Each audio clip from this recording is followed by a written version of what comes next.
ఏ officer అయినా సిన్సియర్గా పనిచేస్తే ప్రమోషన్స్ వస్తాయి, శాలరీలు పెరుగుతాయి, లేదా సన్మానాలు చేస్తారు. కానీ ఓ ఐఏఎస్ అధికారి సిన్సియర్గా పనిచేస్తే వచ్చిన గిఫ్ట్ ఏంటో తెలుసా? ట్రాన్స్ఫర్లు. ఒకటి కాదు, రెండు కాదు, ఏకంగా 71 ట్రాన్స్ఫర్లు. ఆయన ఏ ప్రాంతానికి వెళ్తే ఆ ప్రాంతంలో ఉండే బడాబాబులు, రాజకీయ నేతల ఒత్తిళ్లతో అక్కడి నుంచి రోజుల వ్యవధిలోనే మరో చోటికి బదిలీ చేసేసేవారు. అవినీతిని అంతం చేయాలనుకున్న ఆయనకు 6 నెలల జీతం అందకుండా చేసి డబ్బుతో ఆయన్ను కొనటానికి ప్రయత్నించారు. కానీ ఆయన దేనికి లొంగలేదు. ఇంతకీ ఎవరా ఐఏఎస్ ఆఫీసర్? ఆయన కథేంటి? అది 2014 హర్యానా పబ్లిక్ సర్వీస్ కమిషన్ నియామకాలు జరుగుతున్న రోజులు.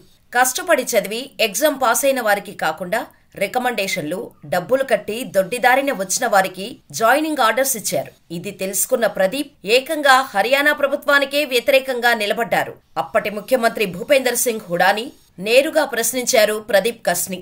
అంతే, రోజుల వ్యవధిలోనే వేరే ప్రాంతానికి ట్రాన్స్ఫర్ చేసేశారు. ఈ ఒక్క ఉదాహరణ చాలు ప్రదీప్ కస్ని ఐఏఎస్ వ్యక్తిత్వం ఎలాంటిదో అని చెప్పటానికి. అవతల ఎంత పెద్ద శక్తులున్నా అవినీతి జరిగితే అస్సలు ఒప్పుకోని మనస్తత్వం ఆయనది.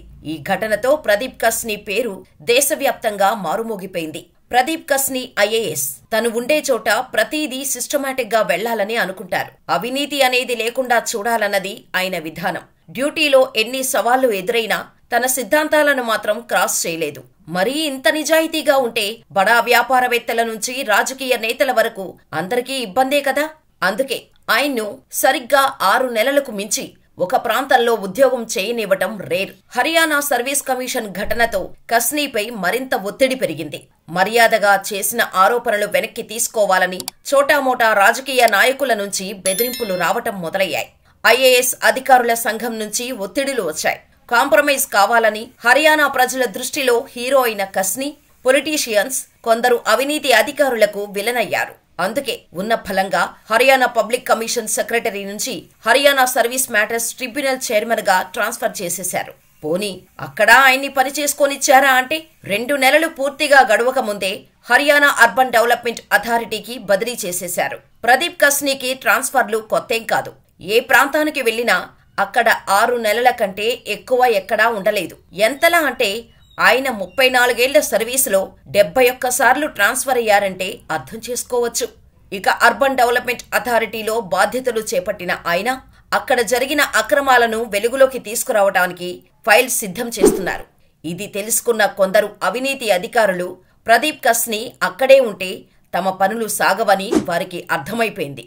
దీంతో మళ్లీ బదిలీ వేటు పడింది కస్నీపై.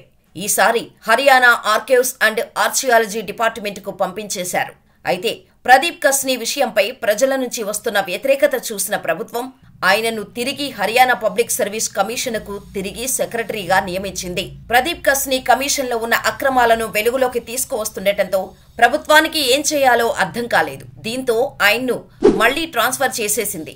హర్యానా ల్యాండ్ యూస్ బోర్డుకు ఆన్ స్పెషల్ డ్యూటీగా నియమించారు. ఇదే ఆయన చివరి సర్వీస్. అయితే అధికారికంగా ఆ బోర్డు ప్రభుత్వ రికార్డుల్లోనే లేదు. దీంతో ఆయనకు 6 నెలల జీతం అందలేదు. అసలు తనకు ఎందుకు జీతం రావటం లేదో అని ఆయనే ఆర్టీఐలో పిటిషన్ పెట్టారు. ఇక్కడ సర్ప్రైజింగ్ విషయం ఏంటంటే ఆయన ఆర్టీఐ ద్వారా ప్రశ్నించేంత వరకు ల్యాండ్ యూస్ బోర్డు అనేదే లేదు అనే విషయం ఎవరికీ తెలియదు. అసలు విషయం తెలిసి అవాక్కైన ఆయన సెంట్రల్ అడ్మినిస్ట్రేటివ్ ట్రైబ్యునల్లో కంప్లైంట్ చేశారు. ల్యాండ్ యూస్ బోర్డుకు బదిలీ అయిన ప్రదీప్ కస్ని కార్యాలయంలో ఉద్యోగులు లేకపోవటం, అధికారిక పత్రాలు కనిపించకపోవడంపై రాష్ట్ర ప్రభుత్వాన్ని నిలదీశారు. వారి నుంచి ఎలాంటి సమాధానం రాకపోవడంతో ఆర్టీఐ చట్టం ద్వారా పిటిషన్ వేశారు. ల్యాండ్ యూస్ బోర్డు 2008 నుంచి మనుగడలో లేదని సమాధానం వచ్చింది. ఈ బోర్డును పర్యావరణ విభాగం కింద తొలుత ప్రారంభించి తర్వాత వ్యవసాయ విభాగానికి అనుబంధంగా విలీనం చేశారు.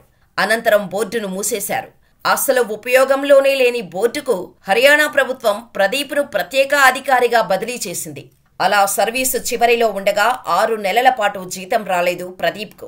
2018లో ఆయన సర్వీసుల నుంచి రిటైర్ అయ్యారు. 1984 హర్యానా సివిల్ సర్వీసెస్ బ్యాచ్కు చెందిన ప్రదీప్ అనంతరం ఐఏఎస్ అధికారిగా బాధ్యతలు చేపట్టారు.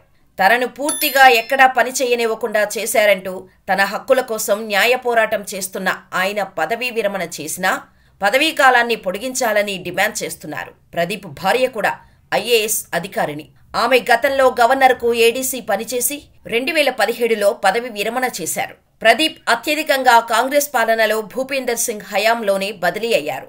ఖట్టార్ హయాంలో 2016లో 3 సార్లు బదిలీ చేశారు. గుర్గావ్ డివిజనల్ కమిషనర్గా పనిచేసిన తర్వాత తనకు ప్రమోషన్ వస్తుందని ఆశపడ్డారు ప్రదీప్ కస్ని. కానీ ట్రాన్స్ఫర్లు వస్తున్నాయే కానీ ప్రమోషన్స్ మాత్రం రాలేదు.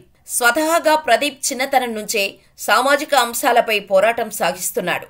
ఆయన తండ్రి ధర్మసింగ్ కూడా ఓ సామాజిక ఉద్యమకారుడు. ఠైవాస్ రైతు కూలీ ఉద్యమంలో నాటి హర్యానా సీఎం బన్సీలాలకు వ్యతిరేకంగా పోరాటం చేశారు. టీనేజ్లో తండ్రి ధర్మసింగ్ ఇందిరాగాంధీకి వ్యతిరేకంగా స్థానిక పత్రికల్లో రాసే కథనాలకు ప్రదీప్ సహాయం అందించేవాడు. ఇక ఐఏఎస్ అధికారి అశోక్ ఖేమ్కాను హర్యానా ప్రభుత్వం అకారణంగా బదిలీ చేయటాన్ని నిరసిస్తూ జరిగిన ఆందోళనలకు ప్రదీప్ కస్ని నాయకత్వం వహించారు. డబ్బుకు లొంగకుండా ప్రజలకు అవినీతి లేని సర్వీసులను అందించాలని ఆయన ఆశపడ్డారు. తాను సర్వీసులో ఉన్నంత కాలం అలాగే పనిచేశారు. నిజంగా చాలా గ్రేట్ కదా.